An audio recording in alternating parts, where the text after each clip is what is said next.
cookbook friends, and welcome. Today we're going to be looking at damn good Chinese food, 50 recipes inspired by life in Chinatown. I'm really excited. I love Chinese food. I tend to have to make it at home because I do have gluten intolerance, so I need to make a lot of Chinese food at home versus takeout because just soy sauce, evil soy sauce. Anyway, let's look at this. So here's what this cookbook looks like. You can see there's a lot of food photography here. There's a lot of great clear instructions as well. There's classics like hot and sour soup, some new dishes too, different tips on how to get started. So let's look at this together, the table of contents. Here is what this looks like. We have chapter 1 is the market, cooking tools, home cooking, chasing the perfect dumpling. We go to fish, seafood, vegetables, snacks, birthday dinner, sweets, and Chinese food for thought. So I like how this is laid out, especially if you're not familiar with cooking Chinese food or Chinese American food. You can learn about the different tools and equipment you need, plus the actual how to cook with everything. Sorry. Okay, so of course we begin with rice. I love rice. I'm just so lucky I have the best rice maker, but in case you don't, there's great tips here on how to make the perfect rice. Here, let's move on. We have steam striped bass with black beans. So on the very top, here's a description of the dish, what everything goes really well with, the origins of the dish too. Here we have our cook time, sit time, that sort of thing. Different tips as well. So in case you can't find black bass, you can find something else maybe, or where to find these ingredients at.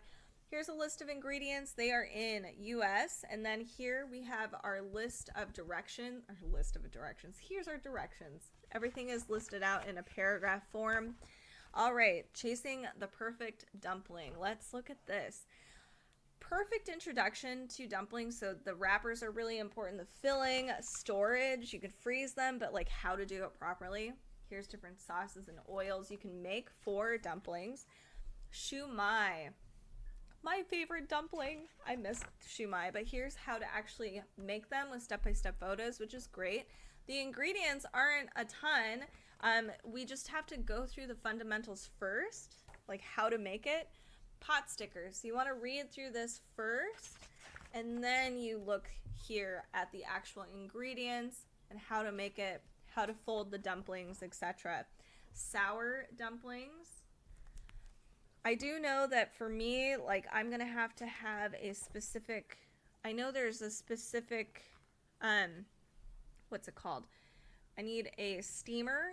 So that's something that you might want to consider if you like or want to learn how to make more dumplings, getting some of those tools and having them on hand. I haven't needed to make dumplings consistently, so I haven't bought one, but you might want to. So that's a tool that might make things a little easier for you. All right, we have a sugao water dump, or they're also called water dumplings. That looks really pretty. Hargao crystal shrimp dumplings. Oh my gosh. Everything looks so good. Different fillings. You can put dumplings in broth. Here we have Chinese American cuisine. So maybe you're unfamiliar with more traditional Chinese dishes. You can start here, Chinese American, and then work your way through this cookbook. We have egg drop soup, General Tso's chicken, which I think is technically not even Chinese at all, but it is definitely Chinese American. Egg rolls. Here's a photo of the egg rolls themselves. Those look really yummy. We have a chicken chow mein. That looks really good too.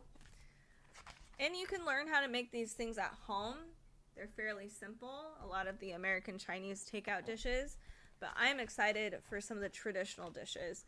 So we have a beautiful cucumber salad, something I just ran into.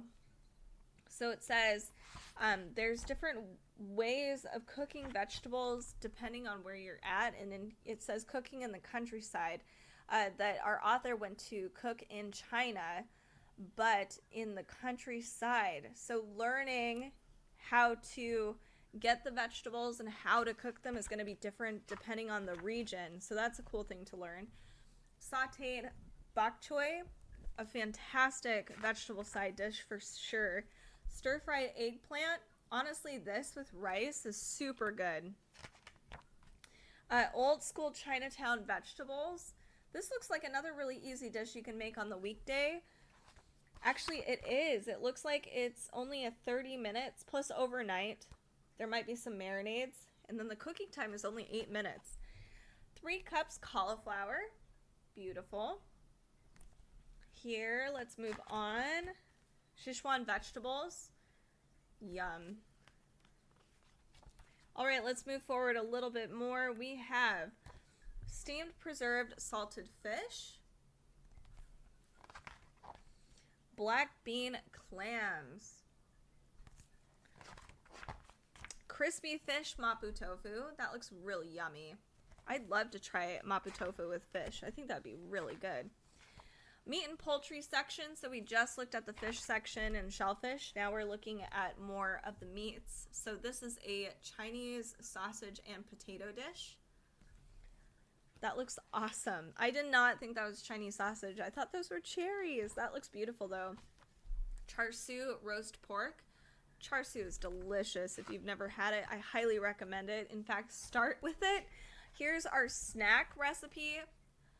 Braised pork belly. That looks beautiful. Scallion pancakes. Just a classic East Asian dish with different variations in flavor for sure. Cold sesame noodles. That'd be great for summertime. Spring rolls. Here's our spring rolls, but you get step-by-step photos as well in case you don't know how to do that, which for me, I do not, so it'd be nice to learn.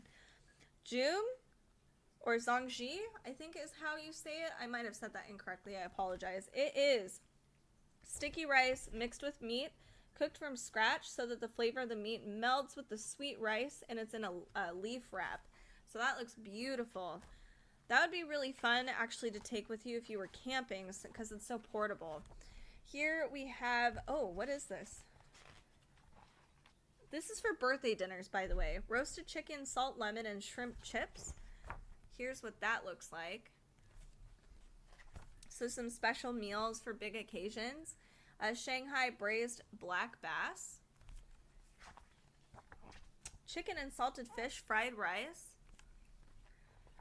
Hong Kong hot cakes, so egg cakes. And I think I've had this one time and it's so, oh, they're so good. I love them. My mouth is watering actually. And you can actually learn how to make your own bubble tea. Lychee custard tart. Some desserts. And Chinese food for thought. I wonder what's in there. Oh, it just says, it talks about Chinese food in depth. And then there's acknowledgments. This is damn good Chinese food. I ordinarily would not have picked this one up. Just because, you know, the cover's it's a little old school, but it's got some good dishes in here. It simplifies a lot of Chinese food for sure.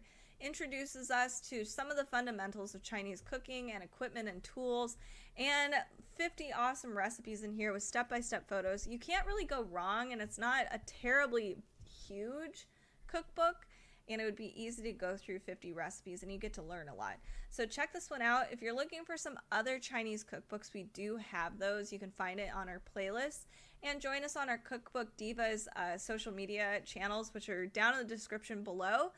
Thank you so much for watching. Stay tuned. You can join us on YouTube here. Subscribe, comment, follow. Let us know what cookbook you want us to look through next time.